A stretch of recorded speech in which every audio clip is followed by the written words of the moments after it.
Where's Aaron Regan? Aaron? Aaron had a question. I'm going to read it off. She said, President Obama has spent a lot of his time in Paris lately with other world leaders focused on climate. And he keeps mentioning taxing emissions as a solution to these problems without saying how it would affect the average person.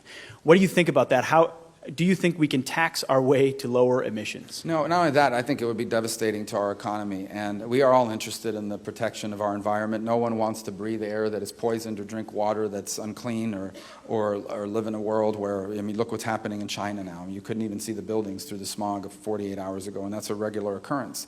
And I would argue America is significantly cleaner today than it was 20 years ago. It's been driven largely by the American innovator that has figured out ways to not just make us cleaner, but also make us more energy and efficient. And the American innovator will continue to move us in that direction. But what we cannot do is unilaterally harm our economy to make a symbolic point. The fact of the matter is the largest emitters in the world, and will be for the foreseeable future at a growing rate, are developing countries, especially China and India, that have no interest in unilaterally harming their economy until they reach parity with us, as they've made very clear.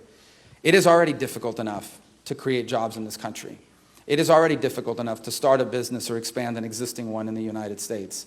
We can't do anything that makes it even harder. And many of the proposals the President has on these issues will make America less competitive economically. So my argument remains, let's make America more competitive economically, and let's have confidence in the ability of the American innovator to drive us to more energy efficiency and to cleaner sources of fuel in a way that doesn't harm our economy and, in fact, could create jobs in the process.